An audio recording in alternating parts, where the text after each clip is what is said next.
You're alone, or at least you should be. There are no footsteps, no voices, no rustling beyond the walls, no windows open, no eyes around. And yet, something watches. It doesn't move, it doesn't breathe, but it knows you're there. You feel it not in sound, but in stillness, in the weight of the air, in the invisible pressure behind your back, as though something leans forward, just outside the reach of your senses. It watches, not aggressively, not even necessarily with malice, but with presence.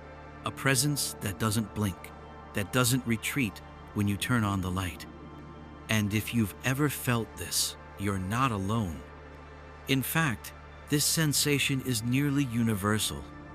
Children speak of it often, of a presence in the room once the lights go out, of eyes behind the closet door, of corners that feel thick. But even adults feel it, late at night, in forests, in unfamiliar hotel rooms, or even in their own bedrooms on a night that feels just a little too still. And no matter how many times you tell yourself it's just imagination, your body doesn't agree. Your breath shortens, your spine stiffens, your ears sharpen, your heart anticipates. Why? Why would something as simple as solitude make you feel watched? Modern science says it's biology, that your brain evolved to anticipate danger, to feel the tiger in the grass before it lunges, to survive by sensing what isn't yet visible. There is truth in this. The ancient mind was never truly alone. It lived in packs. It hunted with eyes behind it. It built fires not for warmth, but to mark a circle against what stared from the woods. So we became sensitive to gaze. Even now, in crowds, we feel when someone's eyes lock onto us from across a room. Without turning, without sound, our skin alerts us. The body knows. But that doesn't explain everything, because the sensation we're speaking of now is not just biological, it's metaphysical. It doesn't feel like fear. It feels like contact. Not with a person, but with something else. Something without form, without face, but undeniable. And the strange thing is, sometimes it feels almost familiar, like an old awareness that lingers, not cold, not cruel, just quiet. Watching. Is it imagination? Is it spirit? Is it memory? Some call it paranoia. Some call it trauma. But others, the mystics, the seekers, the ancient ones, called it something else. They said, there's that which sees even when no eyes are open. And if you've ever walked into a room and felt the sudden need to speak aloud, even though no one is there, if you've ever looked over your shoulder in a silent forest, if you've ever turned off your screen and felt that the silence was somehow crowded, then you've brushed against it. That presence that doesn't blink. It doesn't want to frighten you. It doesn't even hide. It simply is. And perhaps it's not even outside of you.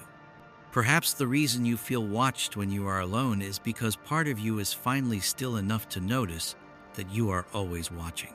That consciousness itself is not confined to your thoughts. That behind the noise of mind, behind the flow of distractions, there is something deeper, older, quieter, and that thing is aware. So when all the noise stops, when you are finally alone, when the masks fall and the roles dissolve, that awareness remains. And maybe you call it God. Maybe you call it the higher self. Or maybe it has no name at all. But it waits. It watches. Not in judgment, but in remembering. Because what you feel in those silent moments, when something unseen turns its gaze upon you, may not be something foreign. It may be the part of you that you've forgotten how to listen to. The part that never blinks, that never sleeps, that always watches. Long before modern walls, before electricity, before screens lit up the night, there was fire, and around that fire, eyes. Eyes of kin, eyes of predators, eyes of spirits that lived in wind and wood. The ancient mind was not built in silence, it was shaped in presence. Presence of the seen, presence of the unseen. You did not eat alone, you did not sleep alone. You were born, lived, and died under the watch of others, and not just people. The early human believed the forest watched, that animals watched, that gods, stars, ancestors, and ghosts all watched. The boundary between inner and outer, between imagination and reality, was not yet sealed. To think something was to touch it. To dream of something was to summon it. To speak its name was to invoke its gaze. This wasn't superstition. This was how reality worked. So it should be no surprise that your mind, even now, still reacts to being alone as though someone's there. Because for hundreds of thousands of years, someone always was. Evolution made it this way. Our ancestors survived not because they were the strongest, but because they were aware. Aware of rustling leaves, of subtle shifts in breath, of silence that felt too quiet. To sense eyes in the dark was to avoid becoming prey. And even now, your nervous system responds to that ancestral programming.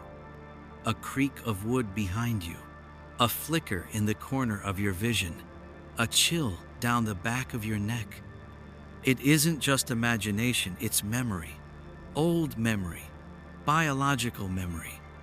There's a part of your brain, the amygdala, that constantly scans for threat, even when you're resting, even when you're alone. Especially when you're alone. Because solitude once meant vulnerability. Away from the group, you were exposed. You had no help, no warning. So your mind sharpened. It began to create ghosts even when none were there, just in case. It's safer to imagine a watcher and be wrong than to ignore one and not survive. So the body listens even now. Even in apartments, even in locked rooms, even in cities full of people. The moment you're alone, your system reactivates the old protocol. Who's there? What moved? Is something watching? But here's where it becomes more than biology. Because there's a part of you that doesn't just fear the watcher, it longs for it. We are wired for reflection, to be seen, to be mirrored, to have our existence validated by the gaze of another. So when you're truly alone, part of the discomfort isn't just fear, it's absence. Absence of confirmation, absence of witness, absence of meaning. And into that absence, your psyche projects something. Someone, some presence. Not because you're broken, but because you're designed to be perceived. Even infants respond differently when looked at. Their biology changes, their heart rate stabilizes, their sense of self develops through the gaze of another. So what happens when the other is gone? The mind creates it. An echo, a placeholder, a watcher. Sometimes it feels neutral, sometimes benevolent, sometimes terrifying. But it's always there, because you were never meant to be unobserved. The self, in its deepest function, requires a mirror. And if no mirror is present, one is imagined. Not in vain, not in weakness, but because for millennia, that imagined presence was very real. Whether it was a tiger, a god, a spirit, or a dead relative, the watcher kept us aware. So next time you feel eyes on you when no one is there, remember, you carry inside you a mind shaped by vigilance, a nervous system trained by silence, a soul that has always been watched by forests, by stars, by ancestors, by the inner self. And maybe, just maybe, what you feel is not a threat, but a reminder that even in solitude, you are seen. Long before surveillance cameras, before satellites, before security systems blinked in dark corners, there were watchers. Not mechanical, not made of wires or lenses, but living, breathing, or perhaps something beyond breath. Every ancient culture knew them, spoke of them, feared them, revered them. They had different names, but the pattern was the same: eyes that did not close. In Mesopotamia, they were the Ajiji, the gods who watched from above, silent, ever-present, beings who kept watch over humanity, recording, intervening, testing. In the Book of Enoch, they were known more ominously: the Watchers, a group of angels sent to observe the world, but who fell from their place when they desired too much. They descended, they taught, they mingled with humanity and paid the price. But their name remained: the Watchers, eyes that broke the barrier between heaven and earth. In Egypt, the Eye of Horus watched over the land, not just a symbol but a force, a presence of protection and judgment, the eye that sees all, that restores order when chaos tries to reign. In Christianity, the Eye of Providence floated above the world inside a triangle, wrapped in light, a symbol adopted by mystics, rulers, architects. But it was older than doctrine, older than dogma, because the feeling of being watched was not a fear of man, it was a memory of the gods. In the Norse world, Odin gave up one eye to gain true sight. He became a god who sees beyond form through time, through lies, through fate. His missing eye wasn't a loss, it was a trade. To become a watcher. In the East, Buddhism speaks of the devas, celestial beings who observe humanity as one watches ripples on a pond, not with cruelty, but with curiosity. They do not always intervene, they simply watch. And in indigenous cosmologies across the globe, the world is alive with eyes. Mountains see, rivers remember, stones hold witness. The land watches us as much as we walk upon it. This is not metaphor, this is ontology. The very being of the world includes attention. So why does this matter now? Because when you feel watched, your body may be responding to a story deeper than personal memory. It may be ancestral, mythic, archetypal. You are part of a lineage that always lived beneath the gaze of powers. Sometimes divine, sometimes monstrous, sometimes unknowable, but always present. The Watchers were not always benevolent. Some guarded the gates between worlds.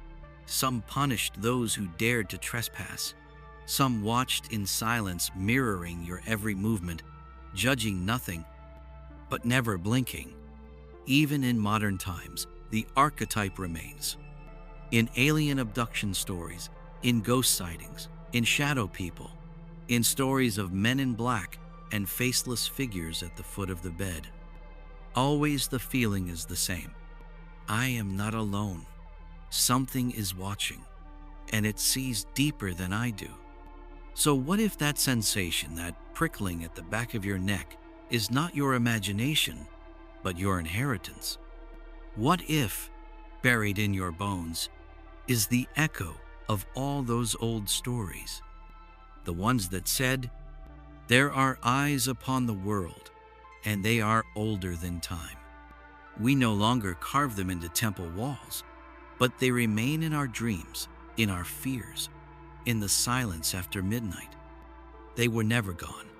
The Watchers endure, not as superstition, but as symbol, as truth dressed in myth. And maybe, when you are alone in a dark room and feel that strange sensation creeping in. You are not being haunted.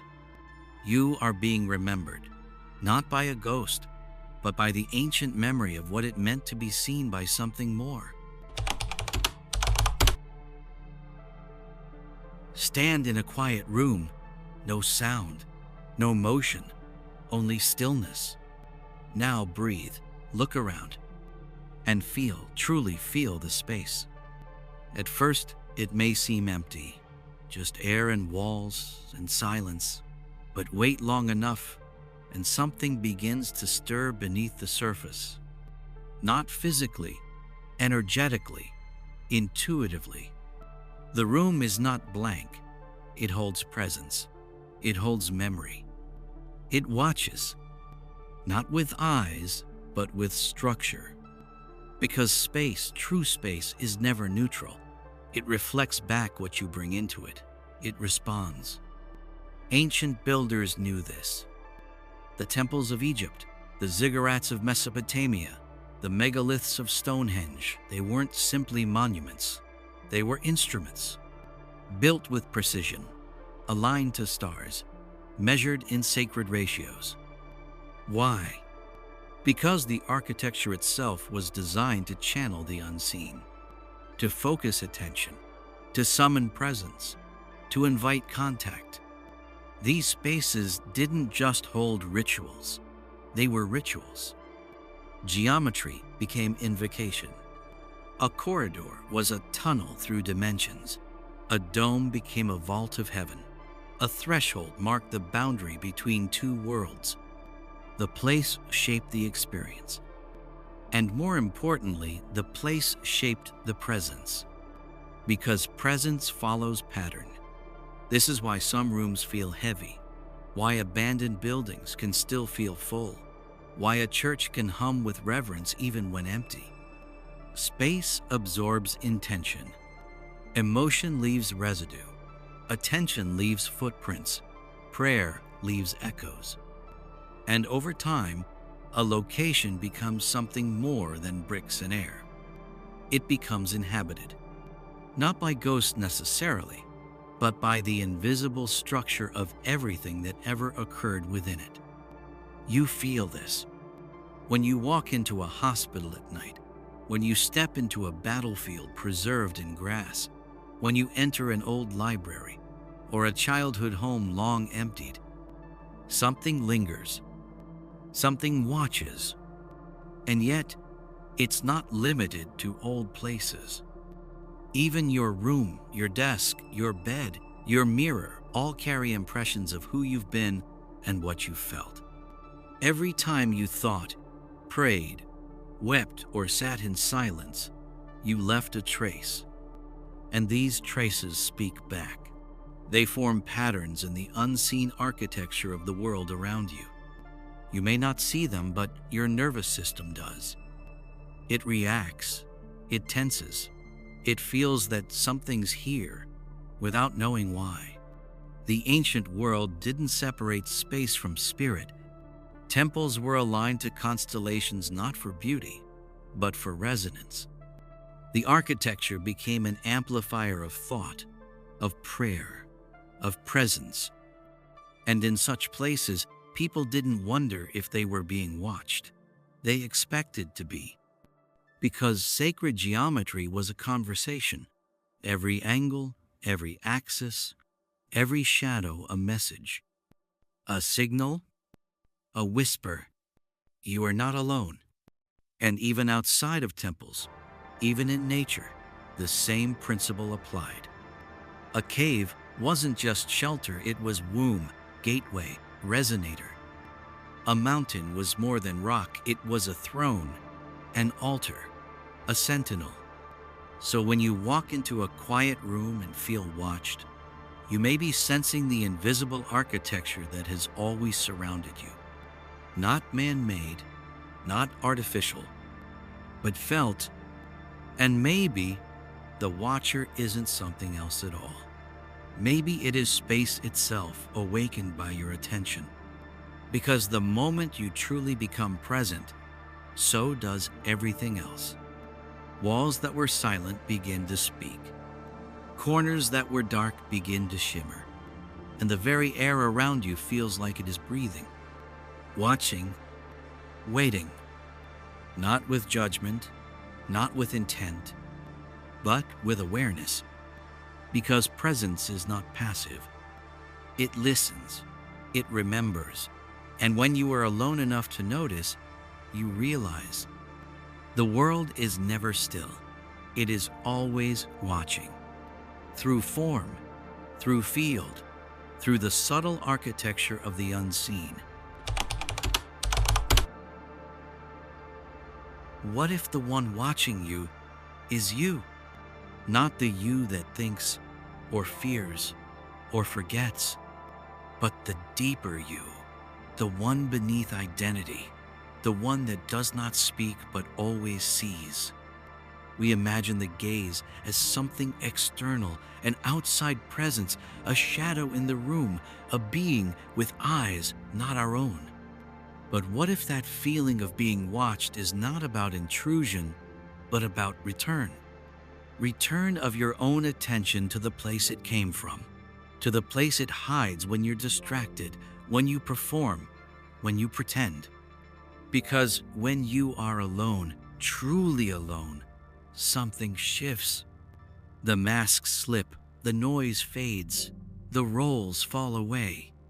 And in that quiet, you meet yourself.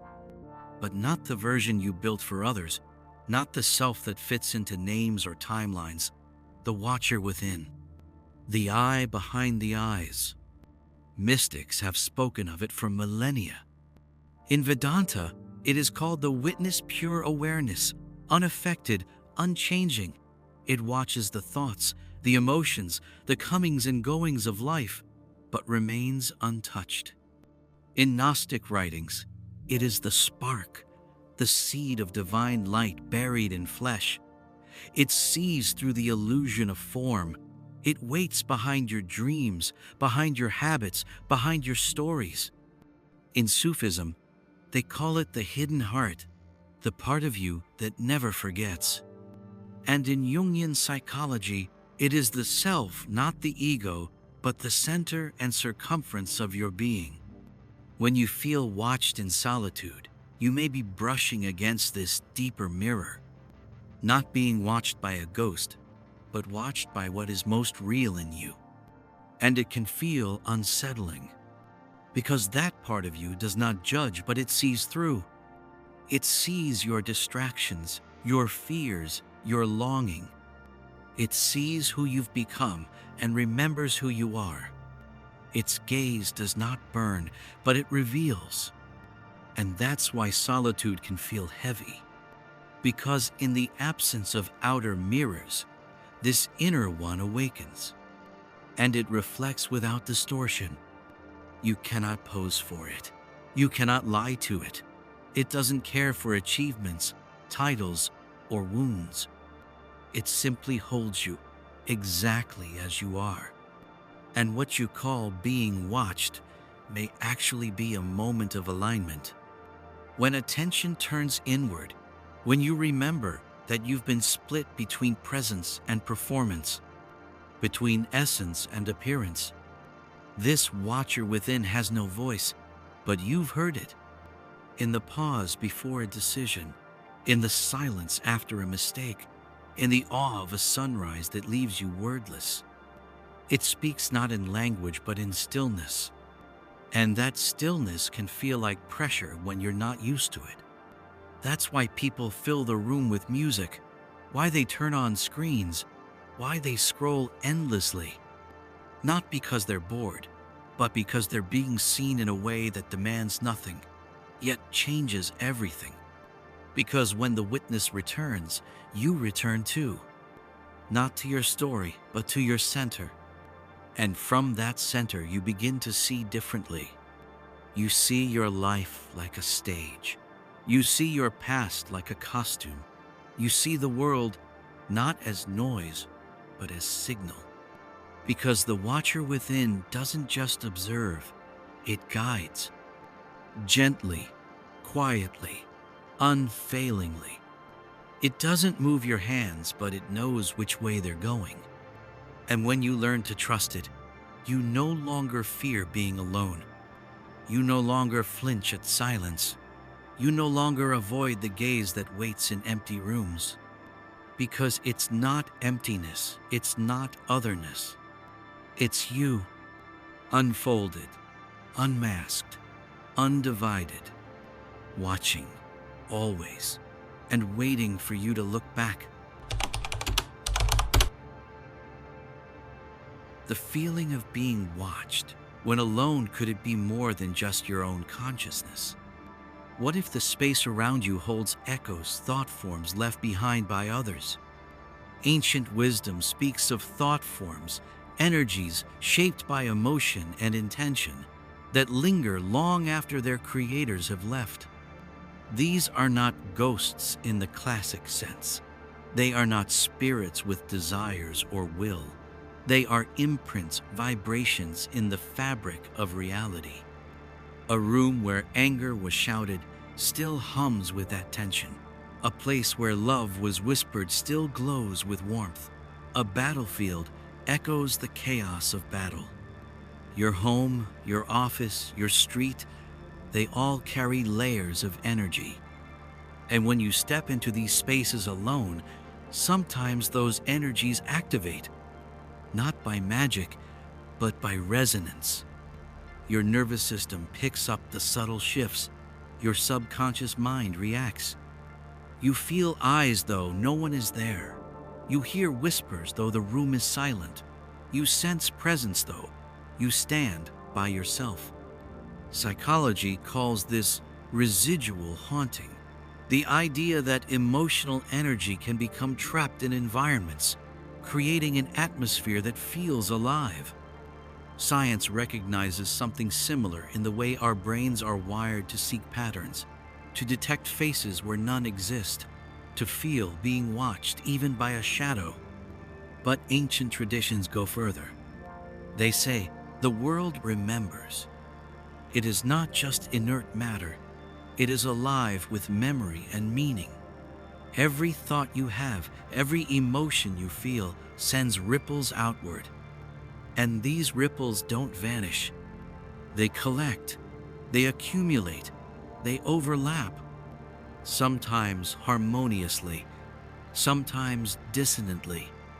This is why some places feel haunted, why some houses are hard to leave, why some rooms hold you hostage without a visible chain. It is the architecture of the unseen, and your body remembers it all.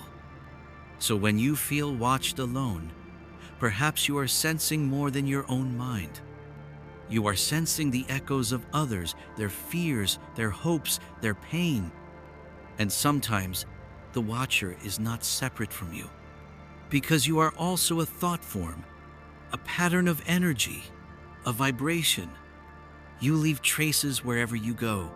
You imprint your presence on the world. You carry the echoes of those before you. And the watchers, whether ancient spirits or echoes of humanity, are part of that vast overlapping web. But this is not to frighten you. It is to awaken you, to remind you that you exist in a living, breathing field. One that remembers, one that watches, and one that waits for you to become fully present to your own presence and to the vast, intricate mystery that holds you. Because in the space where echoes live, you are never truly alone. You are part of the watch and the watched. There is a presence that lingers beyond the physical, an unseen watcher not bound by flesh or space. It is older than the stones beneath your feet, older than the whispers carried on the wind. This presence is not malevolent. It does not seek to harm, nor to control. It waits. In the moments when the world grows quiet, when the distractions fade, when you are utterly alone, it comes forward. Not as a ghost, but as a sentinel of the spirit. Some call it the watcher within, the guardian of thresholds, the observer that keeps vigil between the worlds. In many traditions, this presence is honored. The Kachinas of the Hopi, the Jinn in the Middle East, the ancestral spirits of Africa, the Kami in Japan. All are watchers, keepers of balance. They do not intrude without invitation. They do not interfere with free will, but they are always present. They observe the dance of life, recording the movements of soul and shadow. When you feel watched in solitude, perhaps you are sensing this ancient surveillance not as punishment, but as awareness. It is a reminder that you are part of a greater web woven of time, memory, and spirit. You are never truly alone because your soul is seen, your journey is noted. This presence may also be your own soul's eye, the consciousness beyond consciousness, witnessing from a deeper place. It watches not to judge, but to remember, to hold you in sacred space while you navigate the mysteries of being. So when the feeling arises, the gaze that never blinks, do not recoil. Do not fear. Welcome it as a companion, a guardian, a sign that you are awakening. Because the watcher waits for one thing, for you to see it back, to meet the gaze, to step fully into the light of your own awareness. Only then does the watcher smile and fade back into silence, leaving you not alone but whole. You were never alone, not truly, not ever. Even in the moments when the world falls silent, when shadows deepen and the night presses close, when every creak and whisper seems amplified in your solitude, you are not without witness. That presence, the watcher that lingers just beyond the edge of sight, is not an intruder. It is a companion, a part of your own being that never left, that has watched over you since the beginning, through every fear, every joy, every breath. We forget this truth. Lost in the noise of distraction, we convince ourselves that loneliness is our fate, but the deeper self remembers. It remembers the gaze that never blinks, the silent eyes that hold us steady, the ancient awareness woven into the fabric of our souls. You feel it when you are still enough, the pulse beneath your skin, the quiet light behind your eyes, the subtle knowing that you are held. Not by ghosts, not by strangers, but by yourself, your highest self, your eternal observer. This presence does not judge, it does not demand, it waits with infinite patience, offering a refuge beyond fear and isolation. To be truly seen without masks, without roles, is both terrifying and freeing. Because it strips away illusions. It reveals the vastness beneath the smallness, the timeless beneath the temporal. And yet, it is there always. You carry it within you, a flame that never extinguishes, a light that no darkness can dim. When you feel watched alone, know this. The eyes you sense may be your own, reminding you that you are never apart from yourself, that your consciousness is a circle, endless, unbroken, that within you lies the universe watching back. And in that watching, there is love, there is connection, there is home. You were never alone. Not then, not now, not ever. The presence you feel is the thread that binds all things, the eternal witness that waits patiently for you to remember. To open your eyes fully, to meet your own gaze, to know yourself as seen, held, and whole. And in that knowing, the fear dissolves, the silence sings, the watching becomes peace. Because you are not alone. You are the watcher, the watched, and the space between. And that is the greatest mystery and the deepest truth. You were never alone.